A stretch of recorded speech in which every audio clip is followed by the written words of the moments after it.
guys, and welcome back to another episode of Food School Smarter, Stronger, Leaner podcast on a mission to inspire a world where food makes us better.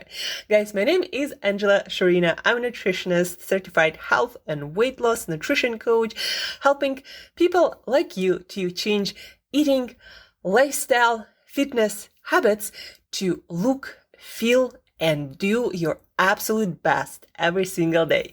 Guys, today we have a couple of other questions. Seems like people, you guys love when I answer questions that come from regular people who are trying to do better. So we have a couple of questions, and they are about sugar and carbohydrates.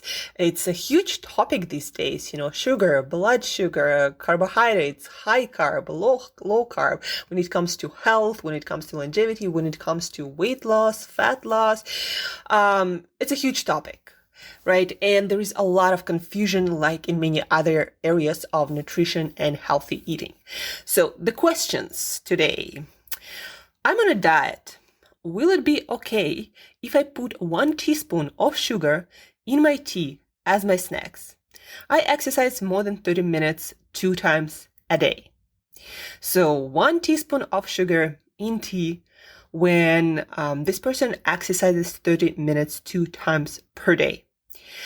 And so the answer is, guys, it's complex, just like anything else in life and nutrition, but also it's kind of simple. So 1 teaspoon in our sugar. Does it matter if you or this person is in a calorie deficit and there is, they eat great diet, everything works, and they just have 1 teaspoon of sugar in their tea? Again, if they're in a calorie deficit and they're working on their weight loss, then it doesn't really matter. Like, I'm not a fan of sugar. I don't eat any sugar, especially sugar in our liquids, because it affects our blood sugar. It makes us eat more. It's more likely to make us overeat, and overeat not good foods, but processed foods. And it also can make us eat less of nutritious stuff because we start eating more of processed stuff. It affects our gut microbiome, seems to affect our gut microbiome in a negative way, promoting the growth of pathogenic bacteria and obesogenic bacteria, and not promoting the growth of all the beneficial bacteria, causing gut dysbiosis. Sugar has a lot of other effects. Sugar in our tea, in our food. Again, for a lot of people, it's a cause of overeating, of different cravings. It stimulates our brain chemistry in a way that we just want more of everything. And again, we have more cravings, right? For all these many different reasons, I'm not a fan of sugar. But if you're in a calorie deficit, then, and the rest of your habits don't seem to be affected by that teaspoon of sugar in your tea, and you're seeing progress, then, it doesn't make a lot of difference. People are losing weight and losing fat with teaspoon or 2 teaspoons of sugar in their tea, or eating a cookie every single day with sugar in it. So it's not impossible. Another thing is, the person mentions that they exercise 2 times per day. You want to understand, guys, that exercise is overrated a way of burning calories. Now, exercise is great for health. It affects our body, our metabolism in so many ways, but it doesn't burn that many calories. Most of the calories we spend are spent by our body on different processes not related to exercise, but things like metabolism, keeping us warm, and helping us to create energy to maintain our immune system, our digestion, so many other things, right? Even respiration or breathing requires energy. So we spend more of our of that energy that we consume in different forms of different foods or drinks. So we spend most of that energy not on exercise. Exercise is only about 15% of our energy expenditure in the best case scenario, right? So using exercise to burn off calories, really not a great idea and not effective, as all the evidence shows that we have. And also, it doesn't really matter how much you exercise if you're not in a calorie deficit. That whatever you eat, be that teaspoon of sugar in your tea or anything else, if you're not in a calorie deficit after we calculate everything and your exercise and everything, you're not going to be losing much weight, if any. That's why a lot of people go to the gym every day for several months and they don't see much results, because they think that now they can eat more and they don't have to move as much when at home or at work. And at the end of the day, they are not in a calorie deficit and they're not losing any weight. So again, whether you exercise or not, 2 times a day or 1 time per day, it doesn't really matter that much for weight loss. It matters for health a lot, and it will help you to maintain ideal body weight, most probably. But if you use it as an excuse to burn calories or eat more, then it's not going to help you to lose weight. And again, in this specific question, it doesn't matter how many hours per day the person exercises. If they eat more than their body needs, they're not going to be losing any weight. And be that, again, that teaspoon of sugar or anything. So this is question number 1. Again, will it be okay to put teaspoon of sugar and still lose weight? It will be if you maintain calorie deficit long term and your health, hopefully. And it's not going to be okay if you eat too much, and it doesn't matter how much you exercise. So that's the short answer. The second question for today is from Bella. Sometimes I have names of people who ask me questions, sometimes I don't.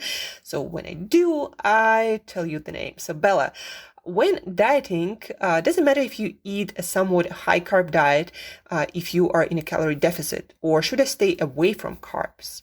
For example, I eat 800 calories a day, 49% carbs, 36% fat, 15% protein for the day. So does it matter whether they stay low carb, whether Bella stays low carb or high carb? Now, as we just talked about the previous question, high carb, low carb, whatever carb, it doesn't really matter for your weight loss. What matters is, at the end of the day, are you able to maintain calorie deficit? Now, for your health and your fitness, of course, it matters where those calories come from, right? Whether you eat a nutrient-dense diet or some crappy diet that doesn't bring you any nutrients, your weight loss, your body composition, your health, your energy levels, your fitness, they're going to differ a lot. When it comes to high carb or low carb, it also matters what kind of carbohydrates you mean. Do you eat all of your carbs from, sugar and desserts, or do you eat vegetables, beans, and fruit? It does matter. It matters how many calories at the end of the day your body gets from whole foods, but also how your metabolism is affected and your health, and how your hunger or drive to eat is affected by all these foods, how your blood sugar fluctuates because of those carbs. High carb, low carb, they both can work, and they are proven to work for some people, right? So it doesn't really matter that much. But what does matter is low carb seems to be working better for people who used to have highly processed food diet, and now they have blood sugar problems. Sometimes they know about it, sometimes they don't know about it. And so low carb diet helps to stabilize blood sugar, and because of that helps to maintain steady energy levels and steady hunger hormones and hunger levels. And so that's why for a lot of people, low carb is just more sustainable. It helps them to maintain certain eating habits and calorie deficit needed for a weight loss. For other people, especially active people, high carb might work much better for satiety levels, for hunger levels, and for hormonal levels. So both can work. Again, sometimes just low carb works better for people, especially people who are inactive, especially people who are usually older, especially for people with blood sugar problems. But at the end of the day, whether you go low carb or high carb, again, it doesn't matter that much. And also, guys, Bella said that she's on a diet with 800 calories a day. I want you to know that it's not sustainable. You don't just miss out on a lot of calories in this scenario, but you'll also miss out on a lot of nutrients like vitamins, minerals, essential fats, essential proteins, probably fiber. When you eat just 800 calories a day, it's a huge deficit. It's at least 1,000 calories deficit. And it's not just about calories, but also, again, vitamins, minerals, proteins, fats that you actually need to maintain health and fitness. So in this scenario, it's unsustainable. It's most probably going to cause overeating and then weight gain when Bella starts eating.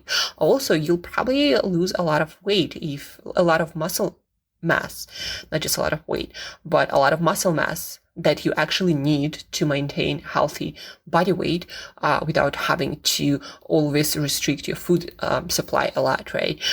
So 800 calories a day, no matter low carb or high carb, it's very unsustainable scenario unless you decide to do it maybe like 1 day a week or something. That can work, right? People do those 5-2 fasting diets when they eat normally for 5 days, and then a couple of times per week they restrict calories a lot.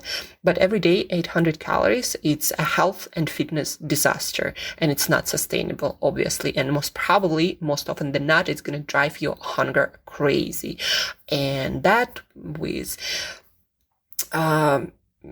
other possible nutritional deficiencies can drive your hunger and weight gain.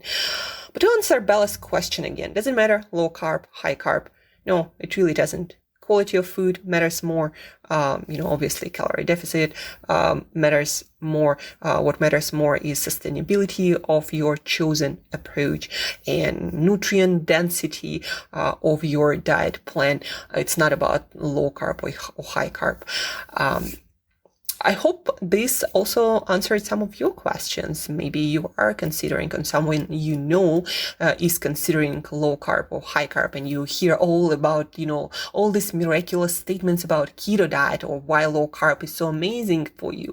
There is nothing amazing about it. It just, a lot of people have blood sugar problems, and that's why low carb works so well for them. It helps them to have stable blood sugar and stable hunger and appetite levels. So that's why it works so well for so many people.